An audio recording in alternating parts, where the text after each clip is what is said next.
제가 질문을 읽으면 여러분이 답을 읽어주시면 되겠습니다. 나는 전능하사 천지를 만드신 하나님 아버지를 믿습니다. 이 말은 무엇을 믿는다는 뜻입니까?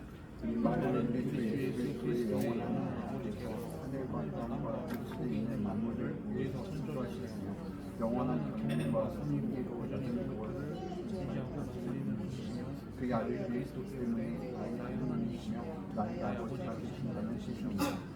그분을 내가 순전히 신뢰함으로 하나님께서 내 몸과 영혼에 필요한 것을 채워주시고 이 슬픈 세상에서 내게 자신의 영역 선도 받고 주시고 주도 지원하지 않는다는 뜻입니다. 하나님은 전능하시고 그와 같이 하실 수 있으며 신실하다는 것이시고 그거에 해주실 줄을 믿는다는 뜻입니다. 아멘. 26문은 나는 전능하사 천지를 만드신 하나님 아버지를 믿습니다 라고 시작합니다. 한글 번역, 사도신경의 한글 번역과 달리 사도신경의 라틴어 원문에는 3번의 나는 믿습니다 라는 말이 있습니다. 즉 성부 하나님에 대해서 나는 믿습니다. 성자 하나님에 대해서 나는 믿습니다. 성령 하나님에 대해서 나는 믿습니다.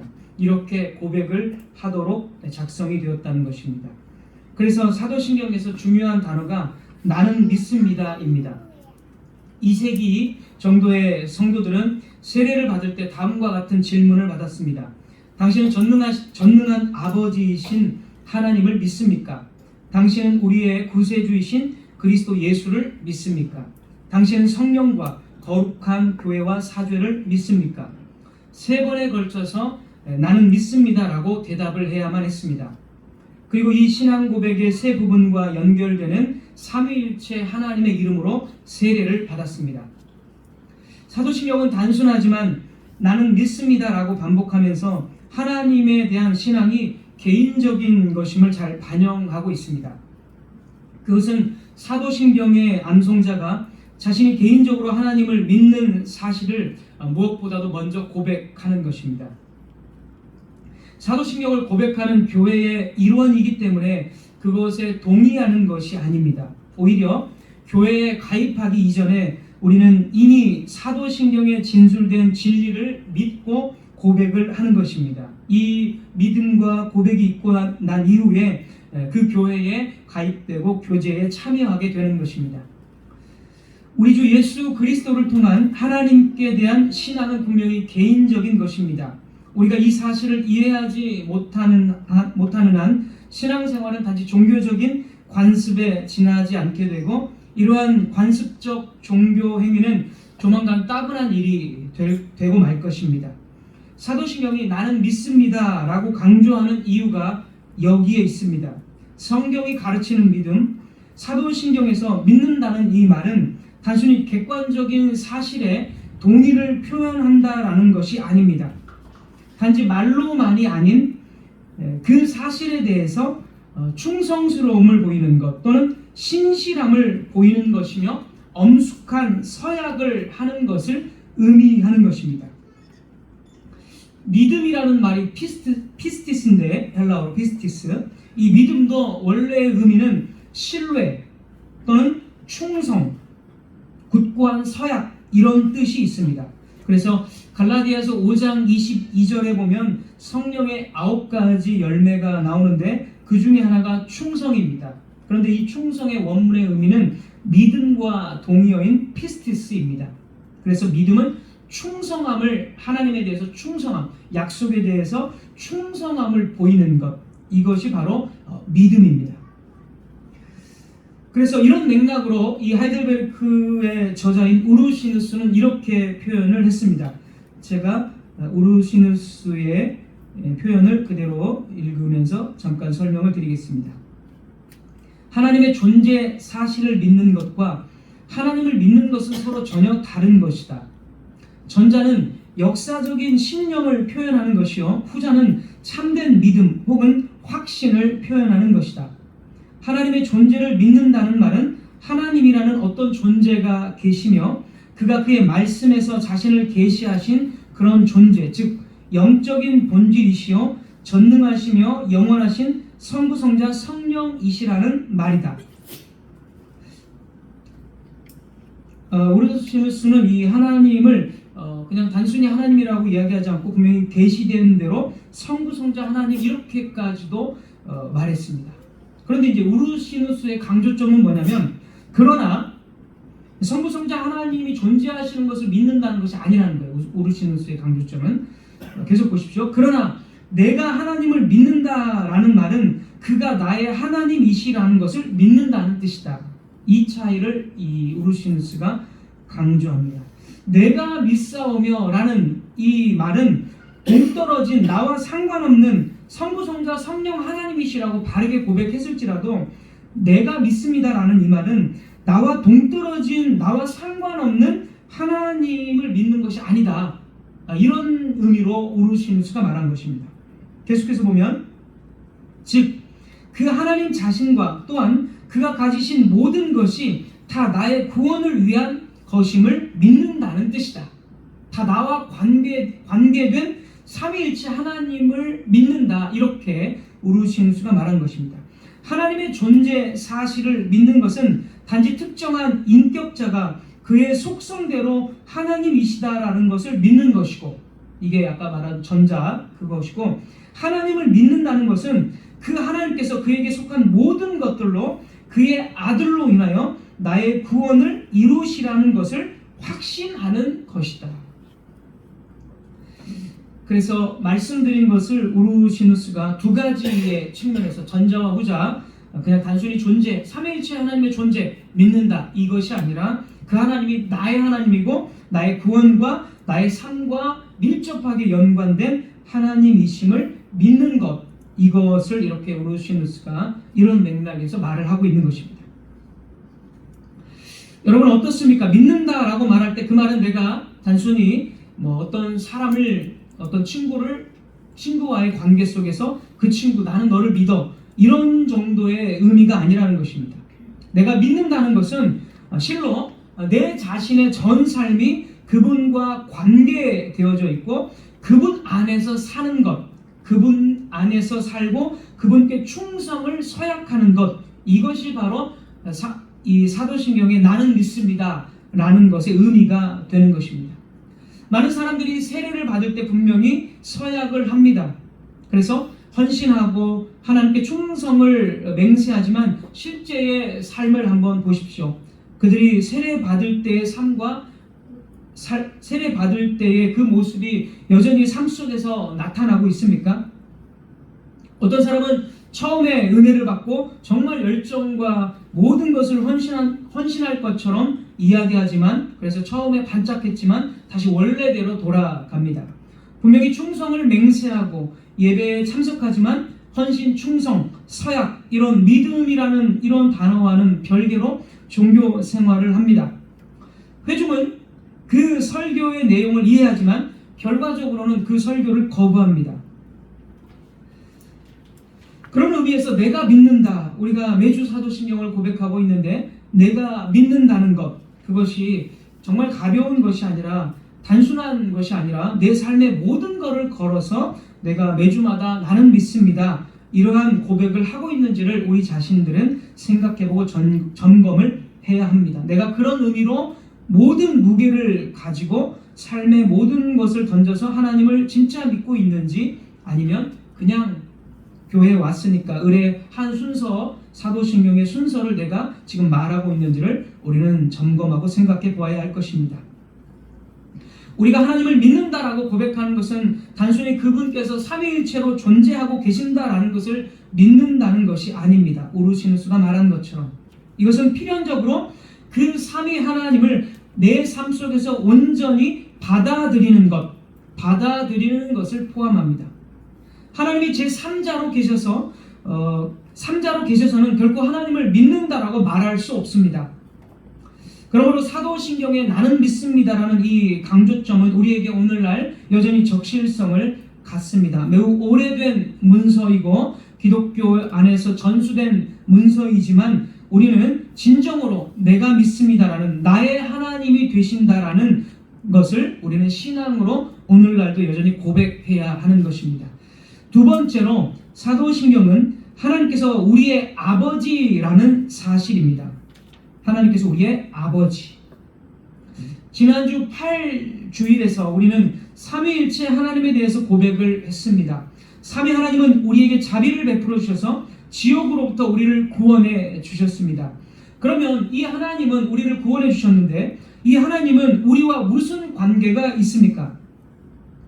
감옥에서 어떤 사람이, 내가 감옥에 있는데 어떤 나도 모르는 사람이 나를 많은 돈을 지불해서 나를 이렇게 꺼내 주었다면 그 사람에 대해서 참으로 감사할 것입니다. 하지만 그 사람은 내가 잘 모르는 사람이고 내 지역에 사는 사람도 아니고 멀리 떨어진 사람입니다. 그래서 감옥에서 나를 꺼내준 것은 참으로 고맙지만 그 사람은 나와 너무 멀리 떨어져 있고 뭐 외국에 있다든지 내가 잘 모르는 그런 사람이라든지 이렇게 된다면 그 사람은 나를 꺼내준 것은 참으로 감사하지만 꺼내짐을 받고 난 이후 그 이후의 삶 속에서 그 사람은 나에게 밀접한 관련성이 없을 것입니다. 마찬가지로 하나님께서는 우리를 지옥의 공포로부터 영원한 멸망으로부터 해방시켜 주셨습니다. 그렇다면 이제 그 하나님은 나와 무슨 관계가 있는 것입니까? 하나님께서 나를 구원해 주셨기 때문에 아까 비유로 말씀드린 것처럼 저 멀리 타국에 있는 그런 사람과 같다면 하나님은 나에게 어떤 의미가 있겠습니까? 하나님은 나에게 어떤 관심도 없고 나의 모든 삶에 관여할 수 없는 분이 되고 맙니다. 그래서 하나님께서 우리의 아버지라는 이 구주일의 문답은 하나님과 나와의 관계를 분명하게 설정을 해 줍니다. 만일 하나님께서 우리를 지옥에서 구원하시고 그 이후에는 우리 인생에서 아무런 보호와 돌보심을 행하지 않는다면 우리는 많은 인생 속에서 고통을 당할 것이고 우리는 고아처럼 버려진 삶을 나 혼자 그냥 살아가야 될 것입니다. 그런 하나님이라면 우리는 구주일의 고백처럼 하나님을 나의 아버지다라고 고백을 할 수가 없는 것입니다.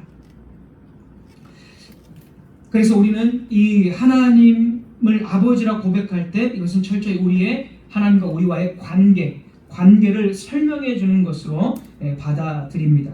구약 성경에서 사무엘하 13장을 보시면 다윗의 자녀들에 대한 사건이 나옵니다. 암논, 압살롬, 그리고 다말입니다. 암논은 이복 동생 다말을 이렇게 좋아하게 됩니다. 이복 관계인데 이 자녀들이 암논은 이복 동생 다말을 연애하는 마음이 점점 더 심해져서 병이 듭니다. 상사병 같은 거겠죠. 그래서 이제 아버지 다윗에게 다윗이 암논을 이제 방문을 했습니다. 병이 들었기 때문에 방문했을 때 암논은 아버지에게 다말을 나에게 보내주셔서 나를 좀 간호하게 해달라고 요청을 합니다. 아버지 다윗은 별 생각 없이 이 요청을 들어줍니다. 그리고 나서 이제 사건이 터지는데 암논이 다말과 단둘이 있게 되었을 때 자기가 사모하는 그 마음 때문에 악한 마음을 품고 다말을 이제 범하고 맙니다.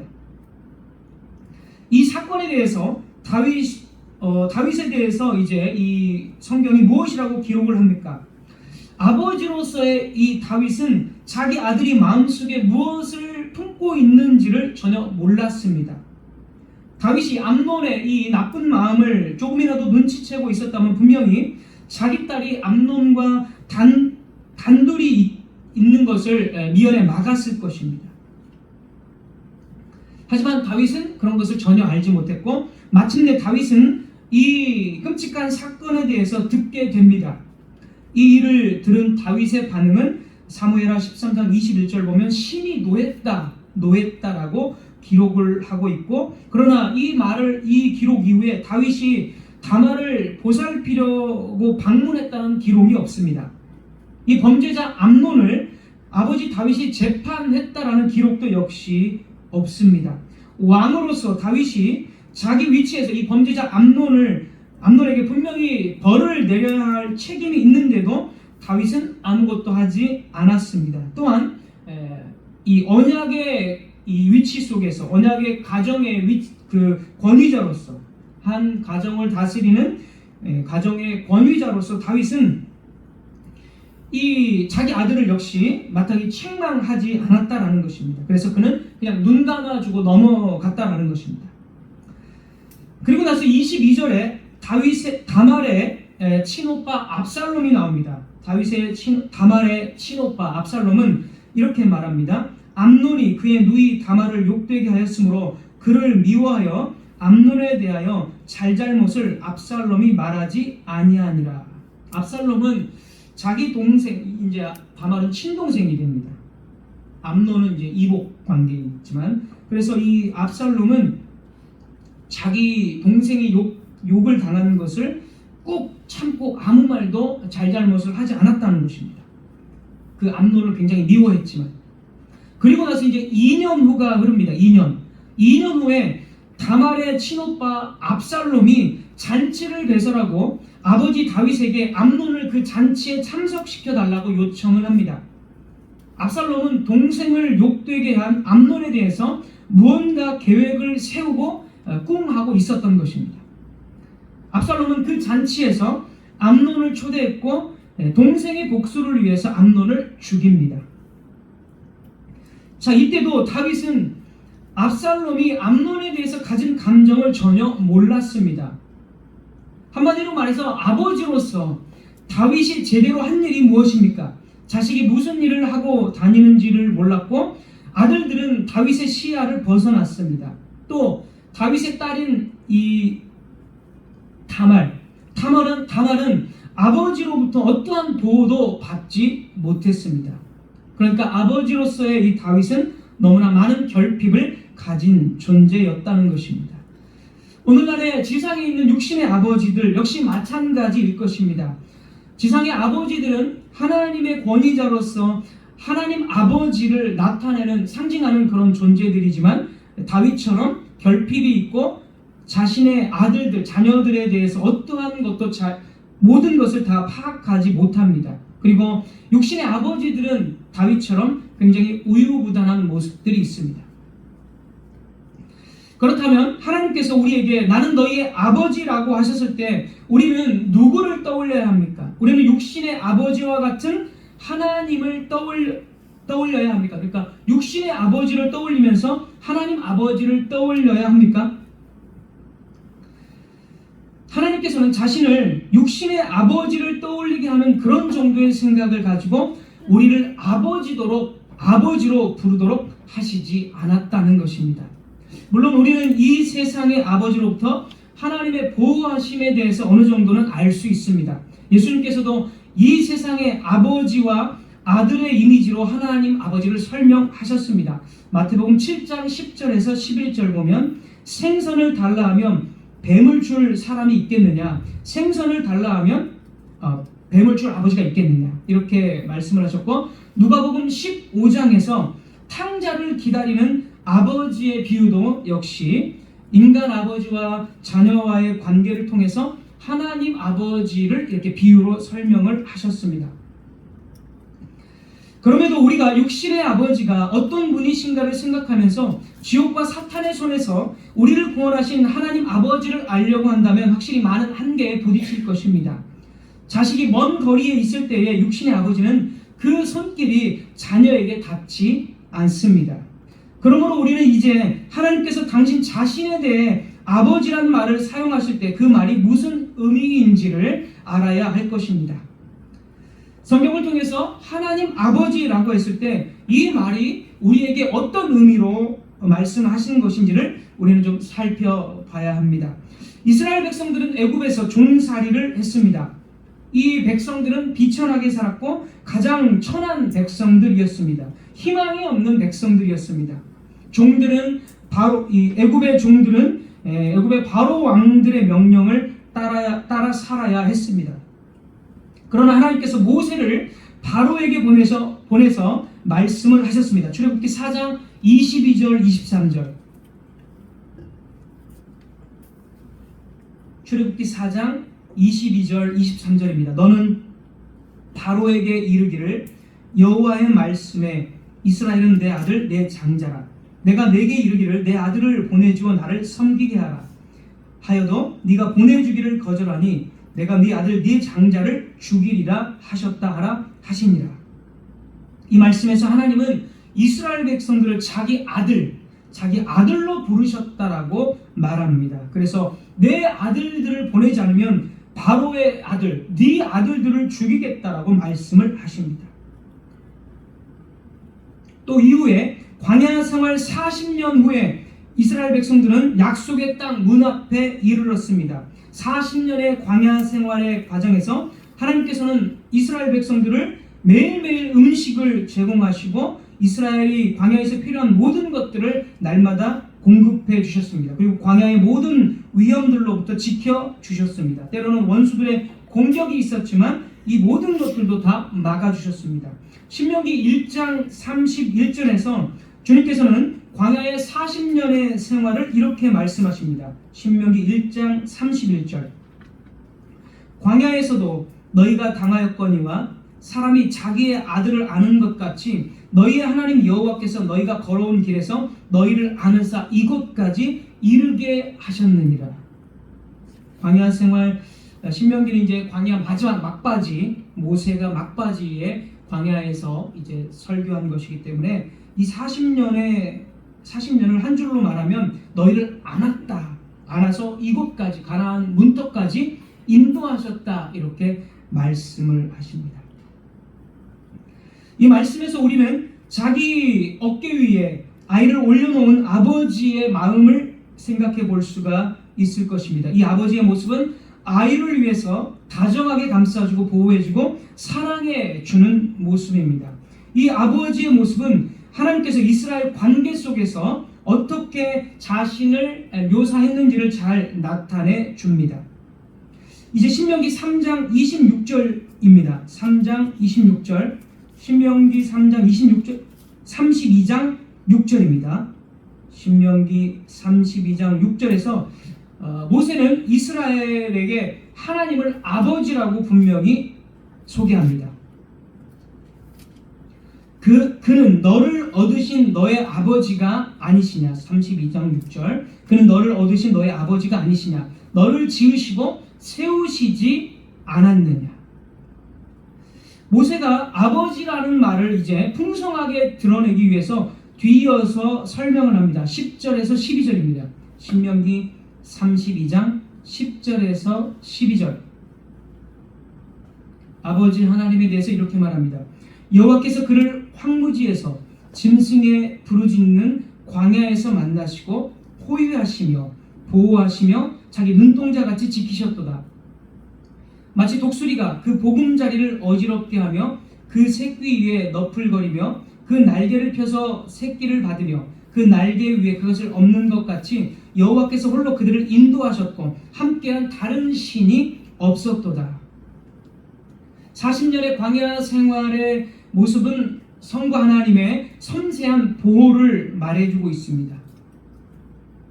하나님은 이스라엘을 광야에서도 인도하셨고 이스라엘의 모든 필요와 도우심을 위해서 열심으로 마치 이 독수리가 그 새끼를 품에 안으면서 또는 너풀거리면서 보호한 모습으로 묘사를 하고 있습니다. 하나님의 이 자비하심은 이렇게 섬세하고 넘치는 사랑과 보호로서 우리에게 말을 해주고 있습니다. 광야의 열기 속에서 이스라엘 백성들이 의기소침해질 수도 있고 광야 주변의 적들로부터 이스라엘은 두려워했습니다. 그러나 하나님께서는 자기 백성들을 감싸 안으시고 보호하시며 그들의 모든 원수들을 물리쳐 주셨습니다. 이것이 하나님 아버지의 보호하심입니다. 자, 여러분, 우리가 이제 육신의 아버지 하나님의 보호도 물론 아까 말씀드렸지만 육신의 아버지의 보호와 하나님 아버지와의 보호는 어떤 점에서 그럼 다른 것입니까? 이 모든 것들은 하나님 아버지의 이 모든 것들은 우리의 구원을 위해서 일하신다는 것입니다. 이스라엘 백성들을 출애굽하시고 그리고 홍해를 건너게 하시고 그리고 광야에서 적들로부터 그 적의 공격으로부터 다 막아주시고 그들에게 먹을 것을 제공하신 것은 하나님 아버지는 우리의 구원을 위해서 우리를 보호하신다라는 것입니다. 그 아버지는 육신의 아버지와 달리 우리를 구원하시는 영원한 생명을 주시는 아버지라는 것입니다.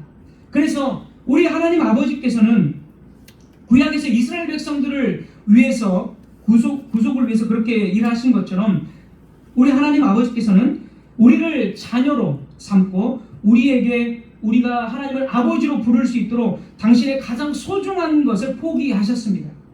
죄와 비참 가운데 잃어버린 자들을 구원하시기 위해서 삼위일체 하나님께서는 죄값을 지불하시기 위해서 이 땅에 자신의 아들을 보내시기로 삼위 안에서 결정을 하셨습니다. 우리의 하나님 아버지는 예수 그리스도 그 독생자를 우리에게 주심으로써 우리가 하나님을 아버지라고 부를 수 있게 하셨다라는 것입니다. 나의 하나님이 나의 모든 필요를 공급해 주시고 보호하신다는 사실을 우리가 어떻게 알 수 있습니까? 로마서 8장 32절 자기 아들을 아끼지 아니하시고 우리 모든 사람을 위하여 내어주신 이가 어찌 그 아들과 함께 모든 것을 우리에게 은사로 주지 아니하시겠느냐. 예수 그리스도를 우리에게 주셨다라는 것입니다. 그래서 우리는 예수 그리스도를 통해서 하나님을 나의 아버지로 부를 수 있다는 것입니다. 우리가 육신의 아버지, 물론 육신의 아버지와 어머니를 통해서 우리가 이 세상에 또 태어나게 되었고 육신의 아버지를 통해서 보호를 받습니다. 그래서 우리는 그 육신의 아버지를 아버지 또는 어머니를 향해서 엄마라고 우리는 날마다 부를 것입니다. 그런데 하나님께서는 우리가 아버지로 부를 수 있는 이유를 주셨는데 그것은 예수 그리스도를 통해서 아버지로 부르게 하셨다는 것입니다. 교리문답은 이거를 강조하고 있습니다. 우리 주보를 보시면 하나 둘 세 번째입니다. 세 번째 답에서 세 번째 보면 세 번째 중간 그의 아들 그리스도 때문에 나의 하나님이시며 육신의 아버지와 우리 하나님 아버지와의 차이점은 바로 이것입니다. 구약 이스라엘 백성들을 구원을 위해서 일하신 하나님은 이제 그 구원의 성취를 예수 그리스도를 내어주셔서 예수 그리스도 때문에 우리가 하나님을 아버지라고 부를 수 있게 됐다라고 우리 교리문답서는 강조해서 이야기하고 있습니다. 그래서 첫 번째 줄도 우리 답에서 첫 번째 줄 이 말은 우리 주 예수 그리스도의 영원한 아버지께서 하나님을 아버지로 부르는 것은 원래는 예수 그리스도입니다. 우리는 아버지라고 부를 수 없습니다. 그래서 이 교리문답은 우리 주 예수 그리스도의 영원한 아버지라고 분명하게 말합니다. 그리고 이 예수 그리스도 때문에 세 번째 줄 그의 아들 그리스도 때문에 나의 하나님이라고 우리가 부를 수 있게 되었다라고 말합니다. 그러니까 우리가 하나님을 아버지라고 부를 수 있는 이유는 그분께서 자신의 가장 아끼는 사랑하시는 그 아들 독생자를 우리를 위해서 포기하셨기 때문에 우리는 하나님을 아버지라고 부를 수 있게 된 것입니다.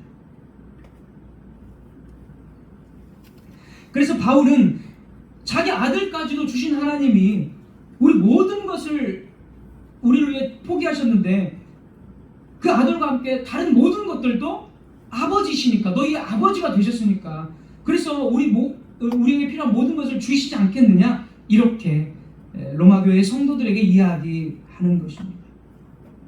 아버지의 어깨 위에 앉아서 평안을 누리고 있는 아이처럼 하나님의 어깨 위에 앉아있는 우리가 두려워할 필요가 있겠습니까? 우리가 왜 세상 사람들과 비교해서 초라하고 비참한 생각에 빠져서 살아가야 합니까? 이런 모습이 전능하신 아버지가 계시는 아들의 모습입니까? 하나님께서 왜 우리에게 이 부요한 복음을 말씀하셨습니까? 왜 하나님께서 우리에게 당신이 아버지시라고 계속적으로 말씀을 하시는 것입니까? 하나님 아버지는 우리와 동떨어진 존재가 아니라 우리를 안으시는 분이시고 자기 아들을 내어주신 것을 통해서 우리와의 관계를 설정해 주셨습니다. 그것은 아버지와 아들의 관계입니다. 그래서 하나님 아버지는 우리의 모든 삶을 감찰하시고 우리에게서 눈을 떼지 않으십니다. 왜냐하면 우리가 그리스도 안에 있기 때문입니다. 이 문제는 너무나 중요한 문제입니다. 하나님과 우리가 아버지와 아들의 관계, 아버지와 자녀와의 이 관계는 우리의 평안의 문제이고 우리의 위로의 문제이며 우리의 전 삶에 대한 문제입니다. 교리문답은, 자, 교리문답을 다시 한번 봅니다. 그분을 내가, 하나 둘 셋, 네 번째 줄입니다. 네 번째 줄 중간. 그분을 내가 순전하게 신뢰함으로 하나님께서 내 몸과 영혼에 필요한 모든 것을 채워주시고 이 슬픈 세상에서 내게 닥친 모든 역경을 선으로 바꿔주실 것을 조금도 의심하지 않는다는 뜻입니다. 이렇게 하나님 아버지와 우리와의 관계를 더 구체적으로 말해주고 있습니다. 하나님을 나의 하나님과 나의 아버지로 부르는 것은 우리의 생활과 관련된 실제적인 문제입니다. 이 슬픈 세상에서 내게 닥친 모든 역경은 우리의 인생에 대한 묘사입니다. 이 슬픈 세상에서 내게 닥친 모든 역경, 교리문답이 말하는 것, 이것은 우리 인생에 대한 묘사입니다. 우리가 세상과 동화된다면 고난을 당하지 않겠지만 구별된 선을 잘 유지한다면 하나님의 자녀들은 세상과 그 가치관이 다르기 때문에 이 세상에서 크든 작든 고난을 당합니다. 아브라함도 족장이었고 많은 종들을 거느렸지만 그는 나그네임을 고백하면서 살았고 많은 위험 속에서 살았습니다. 모세 역시 이스라엘 백성들과 함께 먼지 날리는 광야 생활을 하면서 나중에는 죽었고, 다윗도 역시 이스라엘의 왕이었지만 그의 시편을 읽어보면 악한 자들로 인해서 수많은 핍박과 고난을 당하면서 하나님께 구원을 호소했습니다. 마찬가지로 우리 주변에는 하나님을 거스르는 자들이 포진해 있기 때문에 성도들은 크든 작든 항상 고난을 당합니다. 하지만 서두에 말씀드린 바와 같이 천지의 창조주이시며 하나님 아버지를 믿는 것은 하나님께 모든 삶을 전적으로 내어 던지는 것입니다. 그분을 절대적으로 신뢰하는 것입니다. 그분 안에서 사는 것입니다. 종교개혁자들도 우리처럼 언제 어디서 무슨 일을 당할지 불안한 삶을 살 수밖에 없었습니다. 그 시대는 더욱 그러했습니다. 하지만 이들은 내 삶에 내가 컨트롤하지 못하는 어떤 악한 일들이 발생하게 될지 두려워하는 대신에 우리 하나님께서 모든 역경도 선으로 바꾸시는 나의 아버지이시다라고 고백하면서 그들은 이 교리문답을 작성했고 이 교리문답을 배웠습니다. 이것이 바로 믿음이고 이것이 바로 신뢰입니다. 어떤 사람의 말에 의하면 성경에는 두려워하지 말라라는 말이 365번이 나온다고 합니다. 그래서 365일 우리는 두려워하지 말아야 된다라고 이렇게 말을 합니다. 그 말이 몇 번 나오는지 우리가 확인할 수는 없겠지만 어쨌든 하나님께서는 당신의 아버지로서 우리에게 두려워하지 말라라고 말씀하시는 것은 정확한 말씀입니다. 우리가 어떻게 살아가야 할지는 분명하게 정해져 있습니다. 우리가 인생에서 만나게 될 사건들도 신자에게는 모든 것이 합력하여 선을 이룰 것이라는 점에서도 우리의 결말은 분명합니다. 다시 말해서 하나님은 언제나 신실하시고 변함이 없으신 아버지이시다라는 것입니다. 문제는 우리입니다. 우리가 이 하나님을 나의 아버지로 부르며 약속을 신뢰하느냐, 즉 믿음의 문제입니다. 여러분은 이런 믿음을 가지고 있습니까? 이 말은 이런 뜻입니다. 이 질문은 이런 뜻입니다. 여러분이 생활 속에 온갖 사소한 일 가운데서도 하나님을 나의 신실하신 아버지로 믿고 살아가는가? 여러분이 생활 속에 죄와 마주할 때에 자신의 독생자까지도 피 흘리게 하신 선하신 하나님 아버지 때문에 위로를 받는가? 하나님이 여러분의 아버지가 되셔서 여러분을 잘 돌보시고 모든 악한 것을 막아주시고 또 이것을 우리의 유익으로 바꾸어 주신다는 약속으로 위로를 받는가? 여러분의 생활에 여러 가지 문제들로 얽혀 혼란스러울 때에 여러분은 하나님께서 언약 안에서 약속하신 바로 위로를 받고 있는가? 당신에게 믿음이 있습니까? 라는 말을 구체적으로 풀이하자면 이런 말이 되는 것입니다. 우리는 이런 뜻으로 하나님을 받아들여야 할 것입니다. 하나님이 우리의 아버지가 아닌 단지 저 멀리 계신 초월적인 분이시라면 우리에게 위로는 없을 것입니다.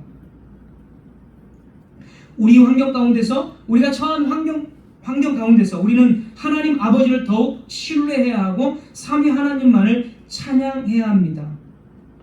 그렇게 함으로써 우리는 하나님이 아버지다라는 사실의 위로를 받을 수 있습니다. 사랑하는 성도 여러분, 하나님 아버지께서 주시는 이 위로를 빼앗기지 마십시오. 다른 것을 생각하느라고 하나님 아버지께서 주시는 이 위로에서 여러분 자신을 떨어뜨리지 마십시오. 하나님 아버지는 다윗처럼 자녀에 대해서 잘 모르는 아버지가 아닙니다. 나의 모든 것을 아시고 모든 선을 이루는 하나님 아버지를 나는 믿습니다. 나의 하나님이십니다 라고 고백하며 부요한 위로를 우리는 받아야 하는 것입니다. 말씀을 맺도록 하겠습니다. 하나님을 아버지로 고백하지 않고 단지 성경에 갇혀 계신 하나님, 단지 이론적인 삼위일체 하나님으로만 받는다면 우리의 삶은 정말 불쌍할 것입니다. 왜냐하면 우리는 어떤 위로도 받지 못하기 때문입니다. 그러나 하나님 아버지가 자신의 독생자 예수 그리스도까지 내어주시고 또 모든 것을 우리를 위해서 주시고 공급하시는 그런 우리의 아버지라고 고백한다면 정말 알 수 없는 이 세상, 불안한 이 세상, 우리는 담대하게 한 걸음 한 걸음을 걸어갈 수 있을 것입니다. 왜냐하면 그 어떤 상황 속에서도 하나님은 우리를 홀로 두지 않으시며 우리의 모든 일을, 우리의 모든 인생을 위해서 여전히 지금도 일하시는, 합력하여 선으로 일하시는 하나님이시기 때문입니다. 이 말씀에 믿음으로 순종하는 여러분들이 되셔서 크신 복과 위로를 받으시기를 주님의 이름으로 부탁드립니다. 기도하겠습니다. 하나님,